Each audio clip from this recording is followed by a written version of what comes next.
আসসালামু আলাইকুম। আশা করি সকলেই ভালো আছেন। আমাদের নিয়মিত আয়োজনে আজকে আমরা সলভ করব অতি গুরুত্বপূর্ণ মডেল টেস্ট ৪। প্রথম প্রশ্ন হচ্ছে ২০২৪ সালে শান্তিতে নোবেল পুরস্কার লাভ করেন কে? অ্যান্সার হবে বি নিহন হিদানকায়ো। নিহন হিদানকায়ো। ২ নম্বর প্রশ্ন হচ্ছে সপ্তম নারী সাব চ্যাম্পিয়নশিপ ২০২৪ এর চ্যাম্পিয়ন দেশ কোনটি? ২০২৪ সালের সপ্তম নারী সাব চ্যাম্পিয়নশিপ দল হচ্ছে আমাদের বাংলাদেশ। অ্যান্সার হবে এ বাংলাদেশ। কিছুদিন আগে আমরা পড়ছিলাম যে সাপে সেরা খেলোয়াড়কে নির্বাচিত হয়েছিল ম্যান অফ দ্য টুর্নামেন্ট। তো সেখানে ছিল কি ঋতুপর্ণা চাকমা।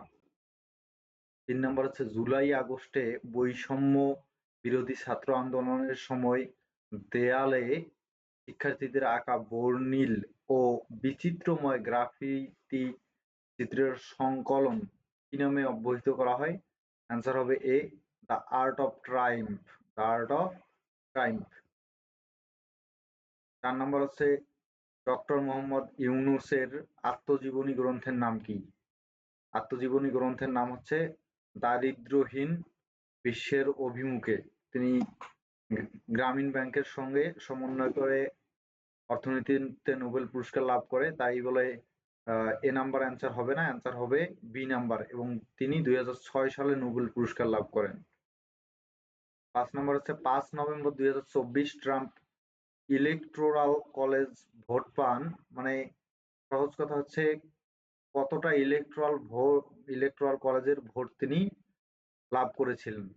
অ্যান্সার হবে ডি ৩১২টি। অ্যান্সার হবে ডি ৩১২টি।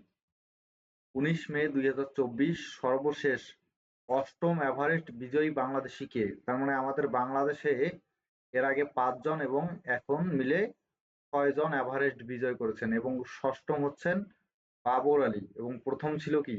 প্রথম ছিলেন মুসা ইব্রাহিম।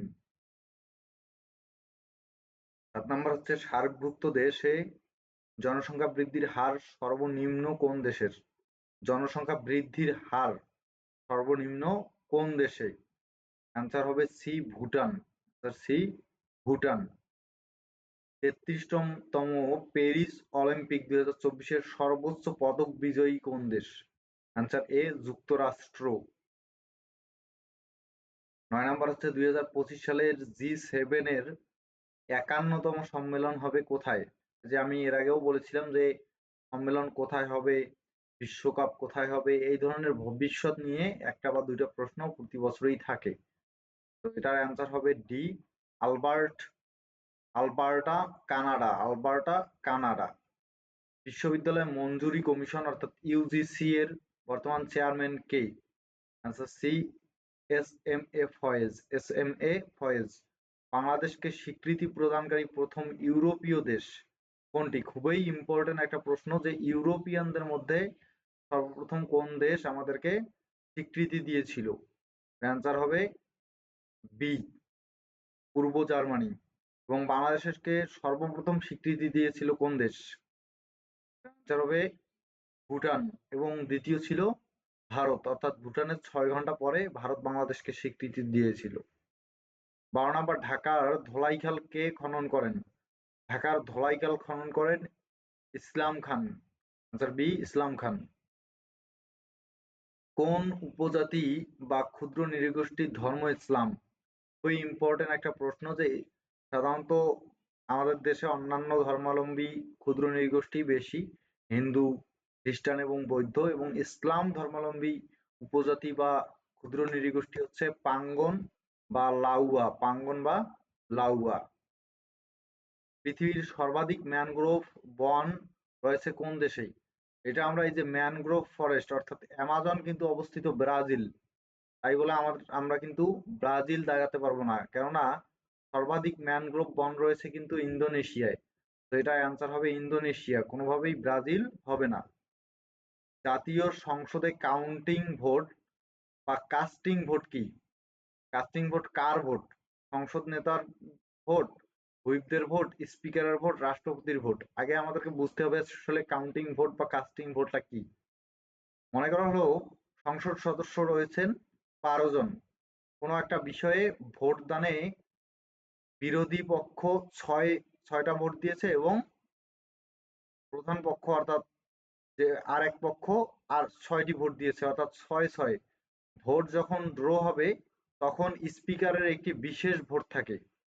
এই স্পিকারের এই বিশেষ ভোটটাকে বলা হয় কাউন্টিং ভোট বা কাস্টিং ভোট। তাহলে অ্যান্সার হবে সি, স্পিকারের ভোট।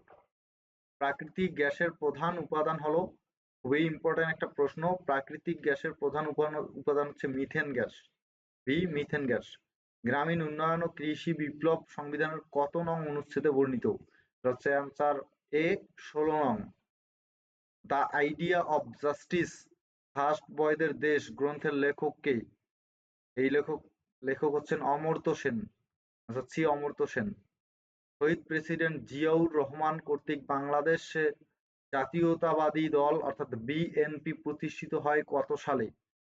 1 সেপ্টেম্বর 1978 সালে। 1 সেপ্টেম্বর 1978 সালে। ঢাকা বিশ্ববিদ্যালয় প্রতিষ্ঠায় কে অগ্রণী ভূমিকা পালন করে? অ্যান্সার হবে C, Nawab Sir Salimullah. Nawab Sir Salimullah.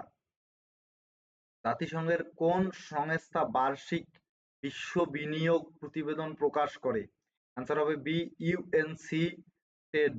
UNC Ted.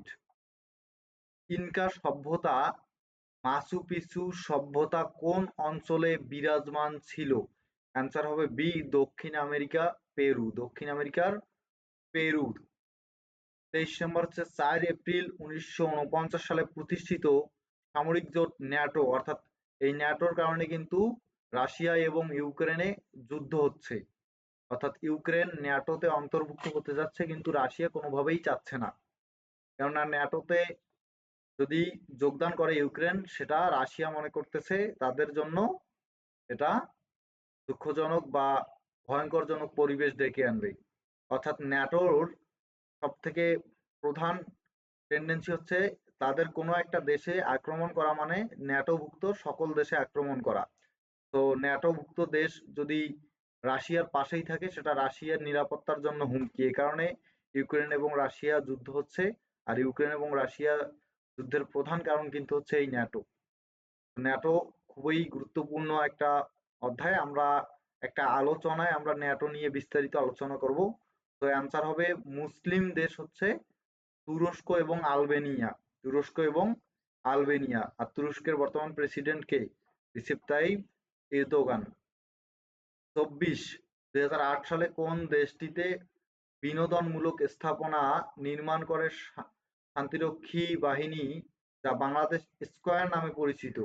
Answer হবে সি, লাইবেরিয়া। লাইবেরিয়া। 25 নম্বর হচ্ছে 1971 সালে যুক্তরাষ্ট্র ও চীনের মধ্যে যে পিং পং খেলা হয়, এই পিং পং অর্থ কি? পিং পং খেলা হয়েছিল কি কারণে? চীন এবং যুক্তরাষ্ট্রের মধ্যে যে বিবাদ, এই বিবাদকে মেটানোর জন্য তাদের মধ্যে একটা বন্ধুত্বপূর্ণ আচরণ নিয়ে আসার জন্য একটা খেলার আয়োজন করা হয়েছিল, যেই খেলার নাম ছিল পিং পং অর্থাৎ টেবিল টেনিস। পিং পং অর্থ হচ্ছে টেবিল টেনিস। সর্বশেষ প্রশ্ন হচ্ছে ইউটিলিটারিয়ানিজম। ইউটিলিটারিয়ানিজম গ্রন্থের লেখক কে? অ্যান্সার এ, জন স্টুয়ার্ট মিল। ধন্যবাদ সবাইকে। যারা আজকে প্রথম ক্লাস করছেন তারা ইউটিউব চ্যানেলটি সাবস্ক্রাইব করবেন এবং এডুকেশন মেডিসিন ফেসবুক পেজের সঙ্গে যুক্ত হয়ে যাবেন। ধন্যবাদ সবাইকে।